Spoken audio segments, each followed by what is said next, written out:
Kita membuka satu bagian Alkitab dari kitab Wahyu, pasal yang pertama.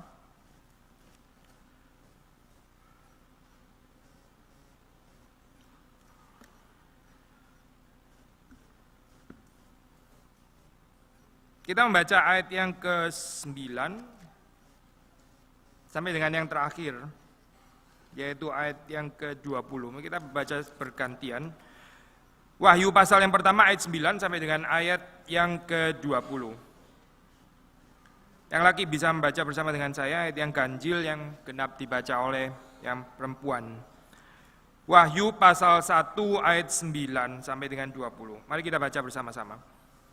Aku, Yohanes, saudara dan sekutumu dalam kesusahan, dalam kerajaan dan dalam ketekunan, menantikan Yesus berada di pulau yang bernama Patmos oleh karena firman Allah dan kesaksian yang diberikan oleh Yesus.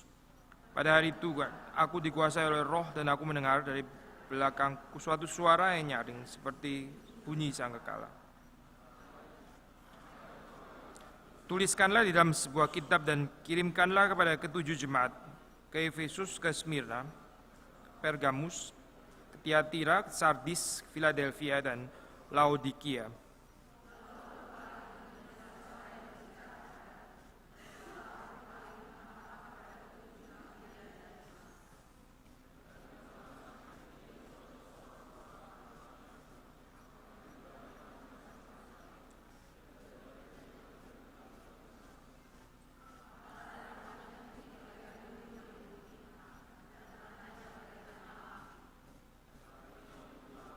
Tembaga membara di dalam perapian, suaranya bagaikan desau air bah.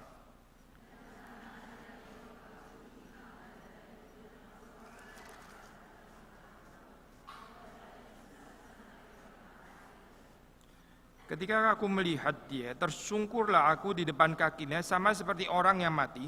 Tetapi ia meletakkan tangan kanannya di atasku lalu berkata, "Jangan takut, aku adalah yang awal dan yang akhir.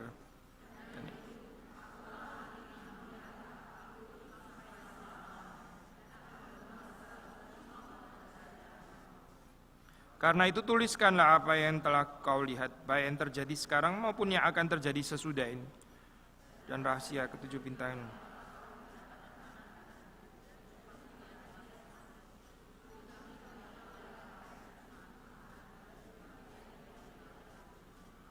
Mari kita baca sekali lagi ayat 18 bersama-sama. Setelah titik itu ya. Aku telah mati, namun lihatlah, aku hidup sampai selama-lamanya. Dan aku memegang segala kunci maut dan kerajaan maut. Mari kita masuk dalam doa. Tuhan, kami bersyukur kami bisa bersama dengan Tuhan menyaksikan perjalananmu di dalam kematian. Dan juga hari ini kami kembali bersama dengan Tuhan merayakan kebangkitan-Mu. Kebangkitan yang juga Engkau hadiahkan bagi kami, sebagaimana juga kematian Tuhan beri kepada kami. Kami berdoa Tuhan supaya sukacita yang sejati dari sorga boleh memenuhi hati kami, dan kami boleh berbagian di dalam kemenangan kebangkitan-Mu. Kiranya Engkau memberkati perenungan pada pagi hari ini, memberkati setiap orang yang hadir, kami boleh pulang dengan membawa berkat Tuhan. Engkau yang menuntun dan memberkati hamba-Mu juga yang berbicara, supaya yang berasal dari Tuhan boleh keluar daripada mulutnya. Demi Yesus Kristus kami berdoa, kami bersyukur. Amin. Saudara, waktu kita membaca konteks kebangkitan yang disajikan oleh kitab Wahyu, kita mendapati sedikit perbedaan dengan yang disampaikan di dalam keempat Injil. Tentu saja perbedaan ini bukan perbedaan kontradiktif, bukan perbedaan yang kemudian kita harus memilih lalu kita harus meranking apalagi yang mana lebih baik dan sebagainya. Karena kita percaya dalam Alkitab masing-masing punya keindahan perspektif. Kalau kita melihat di dalam bagian ini, satu cerita, satu penglihatan, ya, surat Wahyu yang diperoleh oleh Yohanes.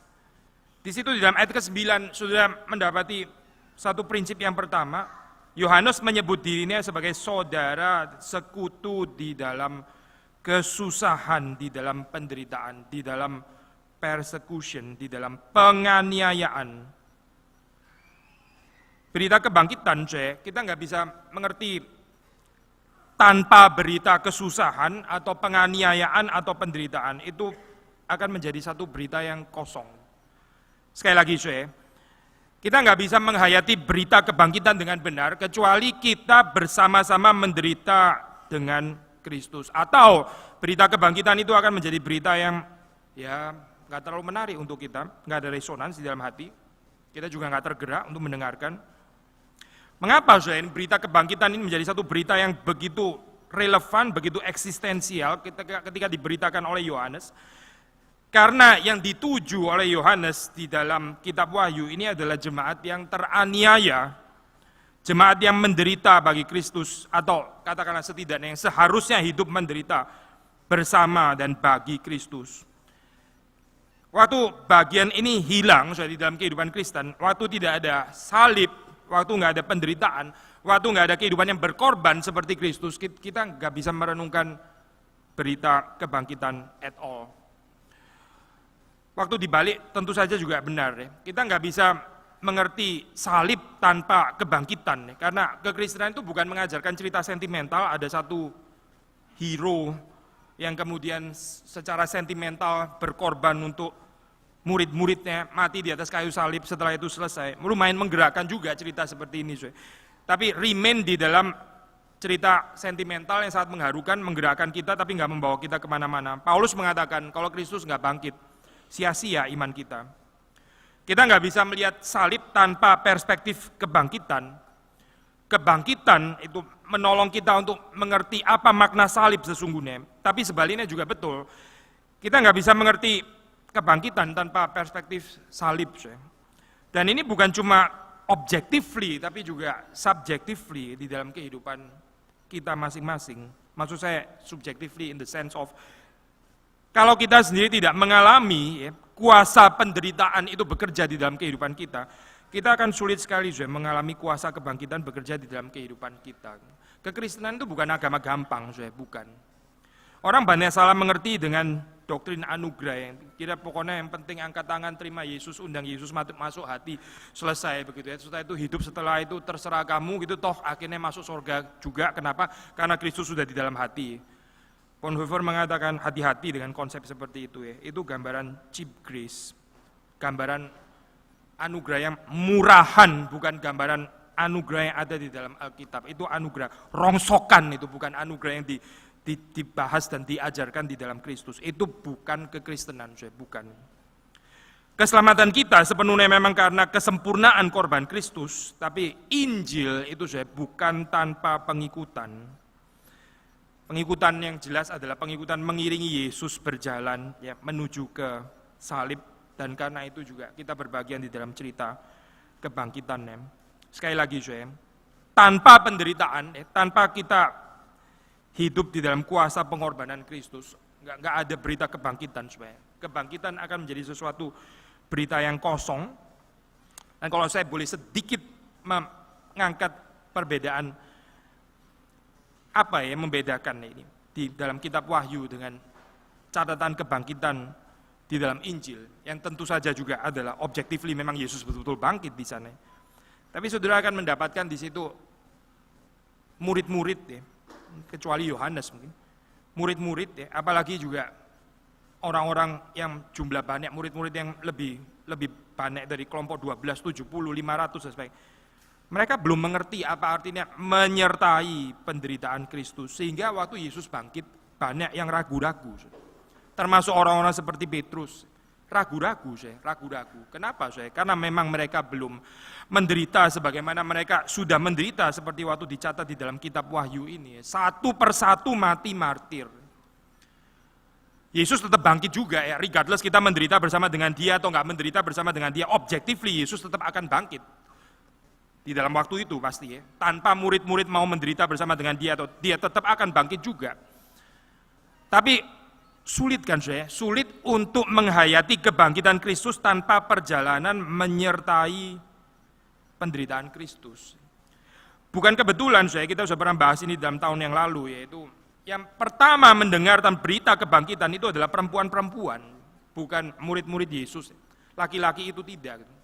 Perempuan-perempuan yang mendengar tentang berita kebangkitan Yesus. Yang pertama-tama encounter itu adalah para perempuan.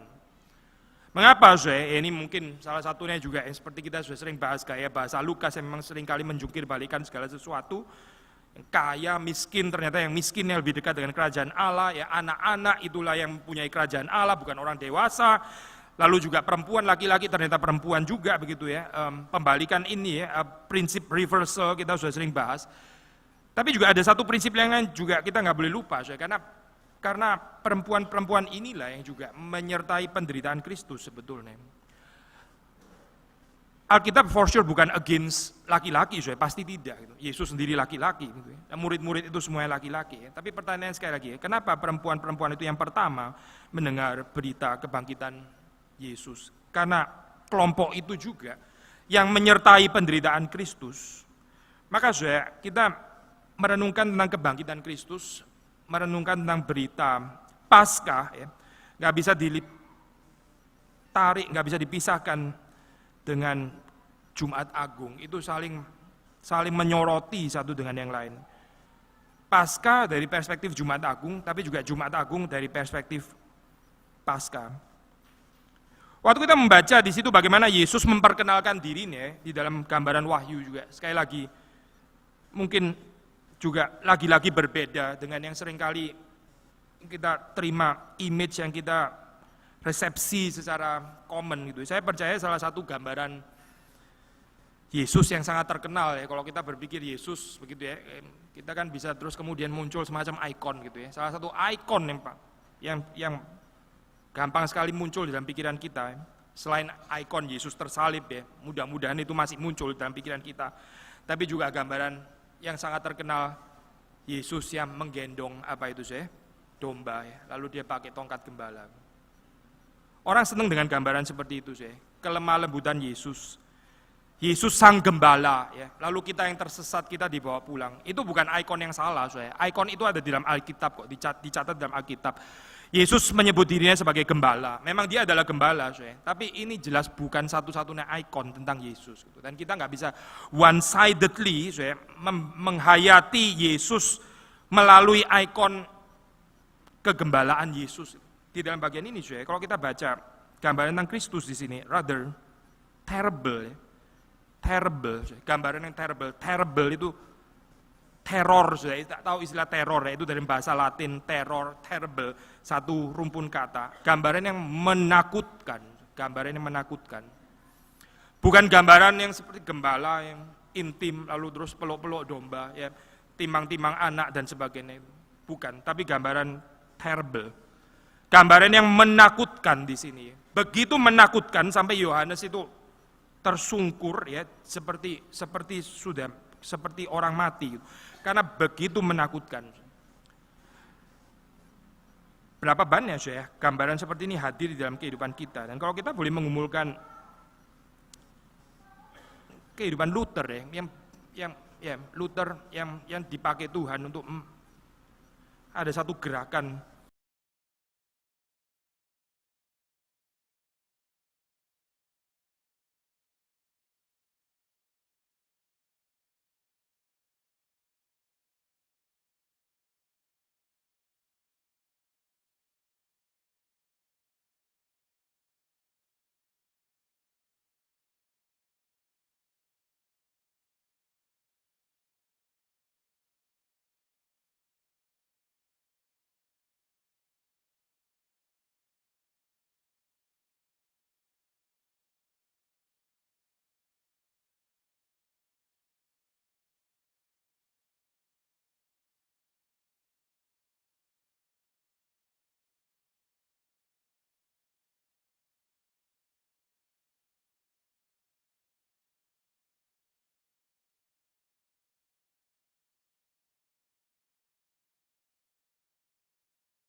Waktu kalimat Alkitab mengatakan di sini jangan takut. Jangan takut terhadap siapa, atau takut terhadap apa? Di sini objek ketakutannya itu adalah Kristus, bukan teroris, bukan. Juga bukan bencana alam, bukan kemiskinan, bukan. Tapi objek ketakutannya itu adalah Kristus. Waktu di sini dikatakan jangan takut jangan takut terhadap Kristus. Sebelum orang tidak takut, ya dia mesti takut dulu supaya bisa jadi tidak takut, begitu kan ya.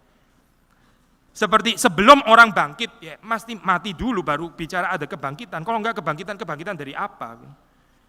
Sebelum kita bicara tentang kebebasan, kita tahu sebelumnya ada keterikatan. Keterikatan baru bisa meaningful bicara tentang kebebasan.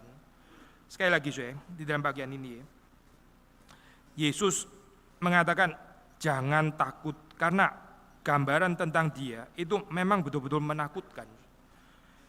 Dan Yohanes mengalami proses ini, proses dari takut, ya, melihat gambaran the terrible vision of Christ, lalu masuk ke dalam ketidaktakutan karena Yesus yang menguatkan, yang meneguhkan dia. Ini bukan struktur yang satu-satunya muncul di sini, saudara bisa mendapati di dalam gambaran yang lain, di dalam kitab Yesaya misalnya, ya, itu Yesaya, ya, yang mendatangkan visi, lalu dia juga ketakutan, celaka. Aku melihat Tuhan yang Maha Kudus, tapi aku sendiri ini najis bibir, dan aku tinggal di tengah-tengah bangsa yang juga najis bibir. Celaka, aku binasa. Ada ketakutan di situ, bukan nggak ada ketakutan. Kalau kita mengerti prinsip ini, saya percaya kita lebih mengerti apa artinya kebangkitan. Yesus waktu bangkit, dia di dalam rupa yang berbeda. Bukan di dalam gambaran seperti, memang kita percaya itu tentu saja adalah Yesus yang sama. Tapi bukan sekedar pengulangan daripada the pre-Easter Jesus sebelum dia mati ke kayu. Ini bukan. Lalu terus kemudian waktu Petrus lihat, wah lu sudah ada di sini lagi, ya, give me high five, tak gitu misalnya, wah senang rangkul-rangkulan. Kita nggak baca cerita kayak begitu di dalam Alkitab. Ada certain ketakutan, kebingungan, respect, ya ini Yesus yang sama, ya at the same time ya ada keberbedaan juga di dalam gambaran cerita itu. Dan di sini sekali lagi kita mempelajari daripada kitab Wahyu, visi tentang Kristus yang menakutkan ini, baru kita bisa mengerti apa artinya kuasa kebangkitan Kristus. Ada dignitas di dalam kehidupan Kristus. Ada dignitas juga di dalam kehidupan gereja yang menghidupi cerita Kristus. Seperti dignitas Kristus, demikian juga dignitas gereja. Saya share sedikit, mungkin kejadiannya agak dibicarakan banyak orang gitu. Saya nggak mau judgmental di sini, cuma share sedikit aja. Kita membaca artikel tentang Pope Francis, yang membasuh kaki daripada migran dan non-Kristen. Lalu orang banyak yang komentar, ini artinya apa? Sebelumnya dia memberikan hormat, tunduk kepada, kalau nggak salah Queen of Jordania, dia memberikan tunduk. Lalu orang komentar lagi, ini apa sih sebetulnya? Ini true humility atau sebetulnya apa? Sesuatu yang lain. Memang hati seseorang kita nggak pernah tahu, yang tahu ya Tuhan. Gitu. Tapi ini sedikit menyentuh tema yang kita bicarakan hari ini, yaitu tentang dignitas gereja, dignitas kekristenan, dignitas Kristus. Kristus memang rendah hati, betul. Kristus rendah hati dan lemah lembut. Dia naik dongki, keledai ke Yerusalem. Begitu rendah hati. Tapi di sini ada gambaran yang berbeda. Bukan terus semuanya ditampar, diludahi, begitu ya. Terus kemudian naik keledai dan sebagainya, dicaci maki, nggak membalas. Gambaran itu memang Alkitab juga, betul. Tapi gambaran ini adalah gambaran faset yang berbeda, yang kita nggak tampung bagian ini. Kita nggak bisa menolak, tidak akomodir bagian ini, nggak bisa, karena ini adalah ajaran Alkitab. Dignitas gereja, dignitas Kristus dipercayakan kepada gereja. Do not be afraid. Akulah yang awal dan yang akhir, the first and the last. The first di dalam bahasa ciptaan berarti Yesus pencipta, ya. The old creation, tapi juga sekaligus the new creation. Yang awal dan yang akhir, yang pertama dan yang akhir. Yang pertama berarti ada kaitan dengan Yesus yang memulai, Yesus yang menciptakan. Tapi setelah itu ciptaan jatuh ke dalam dosa. Yesus mengatakan, aku yang akhir. Aku menciptakan kembali, new creation, yang akhir, eskaton. Aku membawa kepada goal. Yesus itu bukan cuma yang memulai, segala sesuatu originate dari Yesus. Yang pertama semua dari Yesus. Tapi dia juga yang akan mengakhiri semuanya. Yesus bukan yang pertama, setelah itu selanjutnya terserah pada kamu, bukan. Yesus yang awal, dia juga yang akan mengakhiri. Cerita kehidupan Kristen, cerita gereja, ya seperti ini. Gereja itu dimulai oleh Tuhan dan harus diakhiri oleh Tuhan. Gereja bukan hanya dimulai dari Tuhan, setelah itu kemudian dibangun oleh siapa, terserah begitu ya, dan nanti akhirnya bagaimana. Toh Tuhan yang memulai, begitu. Tidak. Tapi Alkitab mengatakan dia yang akan mengakhiri apa yang dia mulai.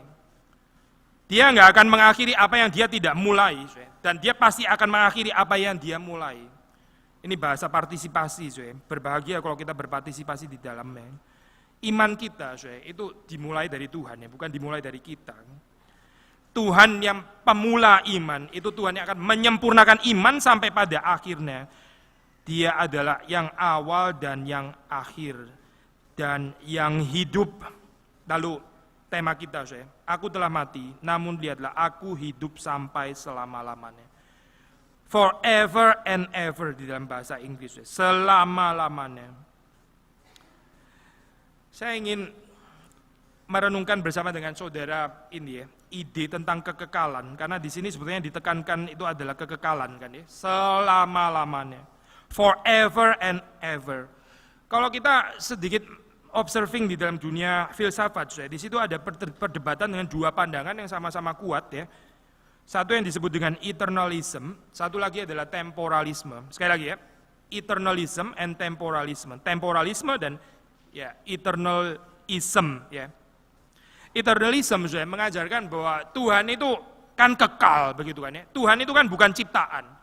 Jadi Tuhan itu waktu menciptakan, dia langsung menarik dirinya daripada ciptaan, membedakan dirinya daripada ciptaan, menyatakan bahwa dia itu transcends daripada ciptaan, dan dia jelas di luar waktu. Tuhan itu nggak pernah dikurung oleh waktu, dia berada di luar daripada waktu. Waktu sendiri adalah ciptaan Tuhan, dan Tuhan berada di luar waktu. Itu pandangan eternalism. Gambaran timeless, gambaran apa itu? Kekekalan Allah yang tidak tersentuh oleh waktu. Ini paham eternalism. Sebaliknya ajaran temporalisme mengajarkan Tuhan sendiri itu ada di dalam waktu. Tuhan itu bersama dengan waktu. Tuhan sendiri mengalami proses ada di dalam waktu. Jadi seperti manusia, Tuhan itu sendiri juga ada masa depannya, begitu ya. Ada masa seperti manusia ada masa depannya. Tuhan juga punya masa depan. Wah, ternyata pandangan seperti ini, bukan cuma di dalam filsafat, tapi di dalam teologi yang nggak ortodoks, teologi yang nggak alkitabiah. Itu lumayan menarik, karena apa? Karena manusia capek dengan gambaran Tuhan yang berdaulat, yang kontrol segala sesuatu, yang semua sudah maha tahu, begitu ya. Tapi ternyata masih ada penderitaan juga di dalam kehidupan manusia. Manusia merasa gambaran Tuhan yang kayak begini nggak terlalu menghibur, katanya, sekali lagi ya. Temporalisme ini ada atraksinya sendiri, karena mengajarkan bahwa Tuhan itu sebetulnya juga bersama-sama dengan kita. Waktu kita menderita, Tuhan juga menderita. Waktu kita nggak tahu masa depan kita, Tuhan sebetulnya juga nggak tahu juga. Nah ini kan solidaritasnya tinggi, gitu percaya. Tuhan itu juga sama-sama dengan kita, nggak tahu juga masa depan mau kemana. Maka Tuhan juga sangat bergantung kepada kita. Kita tahu ajaran seperti ini pasti kita nggak bisa terima, karena ini bukan ajaran Alkitab. Yang menarik kalau kita membaca Alkitab, jawabannya adalah neither eternalism nor temporalism. Alkitab for sure nggak mengajarkan temporalisme di dalam pengertian Tuhan itu punya masa depan, Tuhan sendiri bisa surprise, terkejut dengan apa yang terjadi di depan, itu pasti bukan ajaran Alkitab. Yet sisi yang lain, kita nggak percaya konsep eternal seperti yang digambarkan dalam filsafat Yunani, yang mengatakan bahwa Tuhan itu nggak berurusan sama sekali dengan waktu, dia itu ada di dalam timeless, gambaran eternity, yang seringkali dikatakan dengan istilah timeless. Less itu kan berarti lawan katanya full, begitu kan ya. Timeless berarti dia di luar waktu. Pertanyaannya, bagaimana dengan inkarnasi Kristus? Bagaimana dengan Yesus yang hidup di dalam dunia ini selama 33,5 tahun? Bukankah itu Tuhan sedang memeluk waktu? Tuhan yang berada di dalam waktu tanpa dia sendiri ditelan oleh waktu. Berita kebangkitan yang indah adalah Waktu itu nggak bisa menelan Tuhan, waktu nggak bisa menelan Kristus. Dan gambaran selama-lamanya yang seperti ini, yang kita mau belajar, bukan gambaran the Greek, ancient Greek timelessness, eternal eternity, yang gambarannya adalah orang nggak ada pergerakan lagi, semuanya sudah statis berhenti. Para teolog mengatakan itu statue-like, seperti patung. Seperti patung. Ada kepercayaan yang berusaha untuk menghayati ini, consistently. Mereka bersemedi, bertapa, tidak bergerak. Karena apa? Karena menurut mereka itu lebih dekat dengan kekekalan. Kekekalan itu nggak terjadi proses, kekekalan itu nggak terjadi pergerakan, timeless. Manusia yang masih gerak gini ya, sibukan masih ini terlalu mendunia. Kalau orang dekat dengan kekekalan, menurut kepercayaan itu, ya dia tidak bergerak, dia diem. Tapi kita nggak percaya gambaran seperti ini, kan ini bukan ajaran Kristen, bukan. Ajaran Kristen waktu kita membaca, sekali lagi, Yesus itu berada di dalam waktu. Tanpa ada ketakutan, akhirnya waktu itu menelan dia. Bukan cuma kematian yang tidak bisa menelan dia, tapi waktu juga nggak bisa menelan Kristus. Inilah pengharapan Kristen. Bukan berarti kita keluar dari waktu nggak mungkin. Bagaimana manusia bisa keluar dari waktu? Maka visi eternity yang timelessness itu sebenarnya nggak bisa dihayati oleh gereja, nggak bisa, itu gang buntu. Waktu kita melihat Tuhan itu berada di atas waktu, Tuhan tidak terkurung oleh waktu. Lah sayangnya saya terkurung oleh waktu, begitu kan? Itu ya good for you Jesus, unfortunately not good for me yang terkurung oleh waktu. Tapi itu bukan berita Kristen, bukan gambaran timelessness, eternity yang timelessness seperti itu ya. Itu bukan gambaran Kristen. Maka terjemahan bahasa Indonesia lebih bagus ya. Itu kekekalan di dalam pengertian selama-lamanya. Kalau di dalam dunia teologi orang mulai memperjimbangkan apakah lebih baik pakai istilah everlasting atau pakai istilah eternal, karena eternal itu agak sedikit berbau Yunani sebetulnya. Gambaran seperti patung yang nggak bergerak, itu statue-like. Tapi eternity di dalam konsep forever and ever, selama-lamanya. Nah ini baru kita bisa hayati. Yesus waktu menderita, itu begitu terasa ya, siksaan daripada waktu, kronos, sampai Yesus sendiri bersama dengan manusia. Mengapa engkau meninggalkan aku? Itu kalimat ratapan. Lalu kalau kita membaca di dalam Mazmur, itu peratap-peratap seringkali mengatakan berapa lama lagi Tuhan, berapa lama lagi. Berapa lama, itu berarti siksaan di dalam waktu kan. Penghayatannya seperti ini yang lebih menarik sebenarnya daripada konsep eternal yang rather timelessness tadi, yang ke arah timeless dan sebagainya, yang nggak bisa dihayati. Berita Paskah, kita ada dua kemungkinan, either kita ini disiksa oleh waktu, gitu ya, tormented by time, karena nggak ada meaning di dalam kehidupan. Sudah tahu ya, orang yang menunggu terus bolak-balik lihat jam, gitu kan, itu kan menyiksa memang kan, Hopefully saudara di sini nggak tersiksa ya, terus lihat jam gitu. Ini kapan kebaktian selesai? Lu orang di atas sana itu kapan berhenti dan amen supaya kita cepat-cepat makan. Karena tadi waktu saya masuk itu kelihatan mulai ada panci-panci, ya itu kayaknya yang dinanti-nantikan eschatological point saya ada di sana begitu ya. Lalu ada pengalaman waktu seperti ini, pengalaman waktu yang menyiksa ya, atau justru mengalami kuasa kebangkitan Yesus, yaitu mencicipi eternity di dalam pengertian apa Di dalam pengertian time forgetfulness. Apa sih time forgetfulness itu? Bukan kita keluar dari waktu, kita nggak pernah bisa keluar dari waktu. Manusia nggak akan keluar dari waktu. Pertanyaan juga mungkin kita bisa memikirkan ya, itu sebenarnya surga itu masih waktu atau nggak ada waktu sama sekali? Kalau kita bilang surga itu timeless, eternity di dalam pengertian itu nggak ada hubungannya dengan waktu yang di sini, maka kita nggak bisa ada clue apapun tentang surga. Itu kalau kita nggak bisa menghayati, pokoknya lain aja pokoknya ya pokoknya yang bukan di sini gitu. Ya kok bukan di sini? Ya udah semuanya negatif teologi gitu. Teologi via negativa ya, nggak terlalu membantu Reform teologi itu nggak tertarik terlalu banyak membicarakan via negativa sebetulnya. Kita lebih tertarik membicarakan konsep positif yang bisa dicicipi di sini dan sekarang. Maka sekali lagi berkaitan dengan eternity, selama-lamanya, dikatakan selama-lamanya. Kita bisa tanya selama-lamanya dalam keadaan seperti apa gitu kan. Kalau orang sakit menderita, terus habis itu hidupnya panjang, ya nggak ada gunanya kan Itu seperti di dalam keinginan Chinese dream gitu, ada 3 ya, saya lupa, nggak terlalu menguasai filsafat Chinese. Tapi kan salah satunya adalah hidup panjang begitu kan ya. Tapi hidup panjang kalau nggak ada kesehatan ya percuma begitu kan. Hidup panjang nggak bahagia, makin panjang makin sengsara gitu. Akhirnya menderita selama-lamanya gitu ya. Selama-lamanya sih selama-lamanya, tapi menderita begitu ya. Untuk apa selama-lamanya? Ini persoalannya bukan ada pada durasi yang sepanjang mungkin, tidak, tapi kita sedang mengalami apa? Bagaimana kondisi kita? Sekali lagi ya, waktu kita merenungkan tentang waktu, ada dua pilihan. Hidup ditelan oleh waktu, ya, nggak mengalami kuasa kebangkitan Kristus, mengalami kebosanan demi kebosanan, kebosanan demi kebosanan, dan mengalami bola-balik lihat, dan ini kapan selesainya, kapan selesainya, kapan selesainya, begitu. Kenapa hidup kayak begini lama, ya, berapa lama lagi, ini kapan selesai, lalu kita di dalam penantian yang tidak habis-habisnya.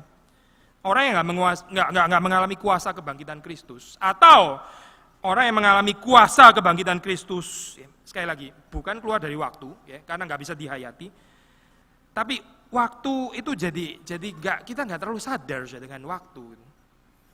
Pinjem ini saya, pinjem apa itu ilustrasinya Einstein yang sebenarnya nggak terlalu mulia sih itu ilustrasi.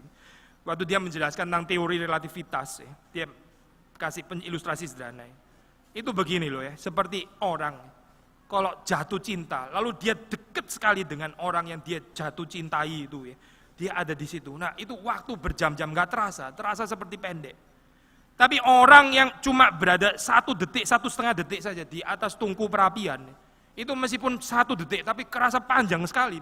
Apalagi 1 menit begitu ya, sudah gosong pantatnya. Ini nggak bisa tahan, karena waktu padahal cuma 1 menit, tapi yang ini 3 jam ya, bisa. Ya itu namanya time forgetfulness of time. Kita nggak merasakan kita ini sedang digeser oleh waktu, nggak merasakan. Proses penuaan sih tetap berjalan gitu ya. Maka nggak perlu operasi-operasi lah, nggak menolong juga gitu. Itu orang-orang yang kurang mengalami kuasa kebangkitan Kristus gitu ya. Terlalu banyak operasi. Kenapa sih? Karena takut sekali digeser oleh waktu. Kalau kita nggak terlalu conscious ya, dengan kehadiran waktu, time forgetful. Seperti Yesus. Dia mati 3 hari, bukan tanpa durasi kan saya. Bukan tanpa kronos, tapi kronos itu ya nggak bisa menelan Yesus. Bukan cuma kematian saya nggak bisa menelan Yesus, kronos juga nggak bisa menelan Yesus. Yesus bangkit setelah itu, mengalahkan kekejaman kronos. Ya, kronos di dalam gambaran itu saya, kita nggak percaya eksistensi dewa kronos by the way ya. Ini cuma ilustrasi yang menarik saja. Tapi di dalam kepercayaan Yunani, mereka percaya ada namanya dewa kronos. Ya. Dewa kronos itu apa? Menghancurkan manusia dengan cara apa sih? Ya dengan cuma meletakkan manusia di dalam waktu saja. Itu manusia akan terkuras energinya, akan drain off anyway, drain out, semuanya akan terkuras. Lihat aja orang lama-lama tambah tua, tambah rusak, tambah nggak ada tenaga begitu kan ya. And Alkitab mengatakan from strength to strength. Tapi Kronos mengatakan from strength to weakness. Itu kira-kira perkataan daripada Kronos.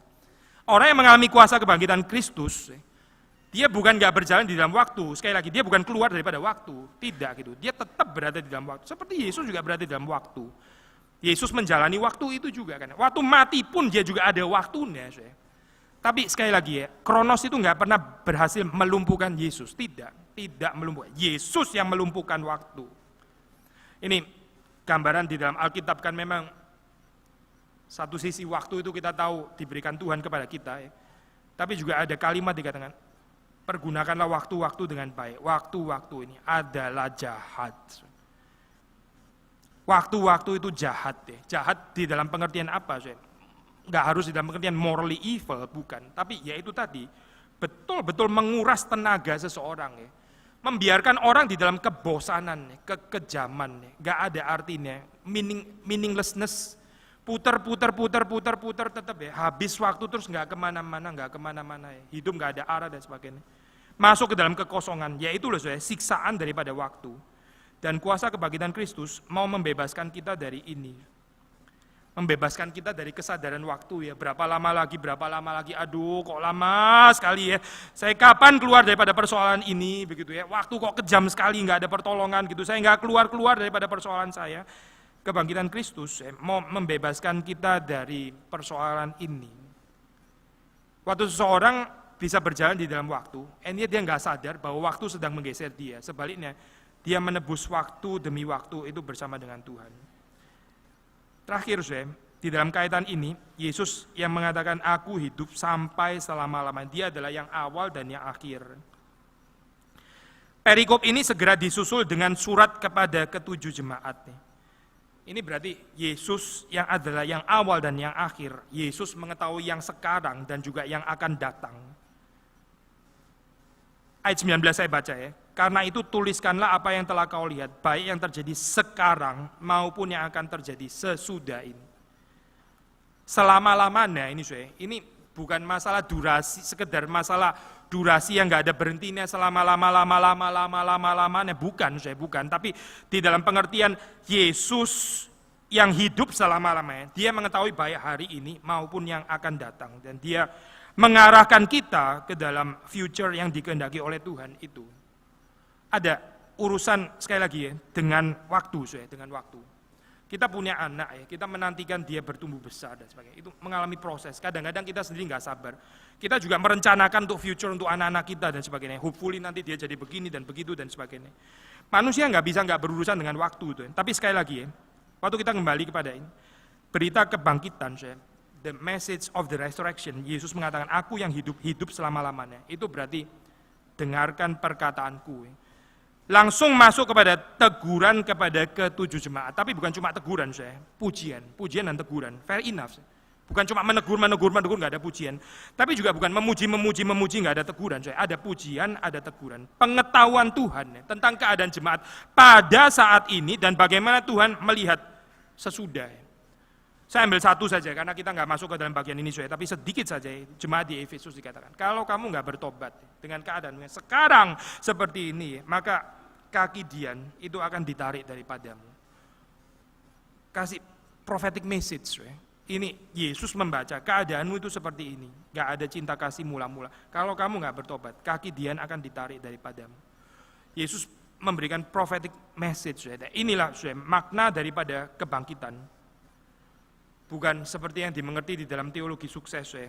Konon katanya, saya nggak pernah datang sendiri sih. Ada satu gereja yang pasang itu lukisan resurrection dari Grunewald. Sudah tahu Grunewald ya? Ada lukisan Yesus tersalib yang sangat terkenal. Mungkin lukisan yang paling indah. Tapi indah bukan di dalam pengertian indah proporsi, indah karena menyatakan kesengsaraan Yesus begitu berat.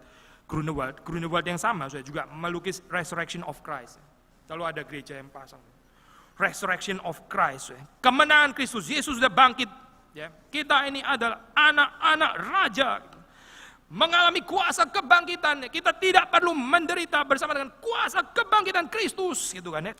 Tapi gambaran kayak begini, nggak berhubungan dengan dibahas di dalam Alkitab. Itu bukan cerita kebangkitan, bukan. Itu adalah proyeksi manusia tentang cinta uang, ya. Itu proyeksi manusia, keserakahan, ya. Lalu pinjam nama Yesus pakai lukisan Grunewald lagi begitu kan ya. Yang sebetulnya message-nya juga bukan itu. Grunewald melukis resurrection of Christ bukan tanpa crucifixion, and crucifixion of course juga bukan tanpa resurrection of Christ. Kedua-duanya itu saling mengimbangi. Tapi orang lebih tertarik dengan gambaran resurrection, ya. Yesus yang bangkit, menang. Orang yang menang itu karena dia berjuang baru menang begitu. Yesus itu menang karena dia berjuang. Maka berjuang sampai titik darah penghabisan lalu menang. Lalu orang cuma mau menikmati kuasa kebangkitan Kristus, menang bersama dengan Kristus. Pertanyaannya, ikut berjuang bersama dengan Kristus atau tidak? Berita kekristenan memberikan kepada kita satu gambaran sederhana, Yesus sudah menang. Ini sudah dikasih tahu duluan kan, eschatological point, Yesus sudah menang. Dan akan menang ya. Di dalam secara proses waktu kita belum sampai ke sana. Yesus sudah menang, menyatakan di dalam kebangkitan ini ada cicipan daripada kemenangan mutlak yang akan diberikan kepada gereja waktu Kristus akan datang kembali. Sudah dikatakan pasti menang dan akan menang. Lalu kita ini sekarang di-encourage untuk ikut serta di dalam peperangan rohani itu. Yang nggak ikut serta di dalam peperangan rohani, mana mungkin bisa berbagian di dalam kemenangan, kemenangan apa, kemenangan dari apa, itu gambaran yang nggak jelas sama sekali. Nah, orang tiba-tiba duduk langsung mau ikut menang memerintah bersama dengan Kristus, perang juga belum, begitu kan ya. Itu bukan cerita daripada resurrection, bukan. Dan kembali kepada poin terakhir ini, waktu kita membaca di sini, Yesus yang hidup selama-lamanya, karena selama-lamanya dia mengetahui masa lampau kita, dia mengetahui sekarang, dia mengetahui yang akan datang. Masa lampau kita banyak kelemahan, banyak cacat celah, banyak bagian yang hitam. Tapi yang disebut dengan kekekalan adalah Tuhan itu bisa merajut. Kita ini bisa reconcile dia. Reconcile bukan hanya dengan Tuhan, tapi reconcile with our past. Itu baru orang-orang yang betul-betul mencicipi apa artinya kekekalan. Kekekalan sekali lagi bukan gambaran timeless seperti yang ada dalam gambaran itu filsafat Yunani. Juga bukan sekedar gambaran selama-lamanya yang nggak ada berhentinya. Kita tadi sudah ngomong selama-lamanya dalam keadaan apa, kalau dalam keadaan sakit yang nggak ada gunanya juga saya selama-lamanya, mendingan berakhir sekarang begitu kan ya, untuk apa selama-lamanya. Tapi ini kita bisa berdamai dengan masa lampau. Lalu sekarang bukan dipenuhi dengan kekhawatiran, tapi dipenuhi dengan the presence of God ya, yang sudah bangkit dan melihat masa depan. Karena Yesus sudah memberitahu kita persoalan ada di mana. Bahaya ada di mana? Yesus sudah kasih tahu semua. Itu surat kepada 7 jemaat. Sekali lagi ya, menyatakan keadaan jemaat sekarang. Tapi Yesus juga memberitahu, nanti akan seperti itu kalau kamu tidak memperbaiki diri. Kiranya Tuhan memberkati kita, kiranya Tuhan menolong kita untuk mengalami kuasa kebangkitan Kristus. Kita orang-orang yang hidup di dalam waktu, hidup menebus waktu, hidup menjalani waktu bersama dengan Tuhan. Kita nggak akan terlalu peka terhadap waktu, tapi kita akan peka kepada Tuhan sendiri. Mari kita masuk dalam doa. Tuhan, kami bersyukur karena kuasa kebangkitan-Mu menebus kami, mengalahkan kuasa setan, mengalahkan kuasa dosa, tapi juga mengalahkan kekejaman daripada waktu yang memberikan meaninglessness di dalam kehidupan manusia, membawa kami ke dalam keadaan berputar-putar yang tidak tahu apa yang kami bahkan harus nantikan dan harapkan. Kami bersyukur karena Engkau memiliki masa lampau kami, Tuhan memiliki masa sekarang dan juga Engkau memiliki masa yang akan datang. Kami rindu Tuhan supaya Engkau memberkati setiap daripada kami, bukan menjadi orang-orang Kristen yang membosankan dan bosan, tapi menjadi orang-orang Kristen yang boleh menyatakan kuasa kebangkitan kami, orang-orang yang tidak digeser oleh waktu, yang tidak ditelan dan tidak dihancurkan oleh Kronos, tapi orang-orang yang hidup menebus waktu bersama dengan Tuhan. Terima kasih Tuhan untuk firman-Mu. Demi Yesus Kristus kami berdoa, kami bersyukur. Amin.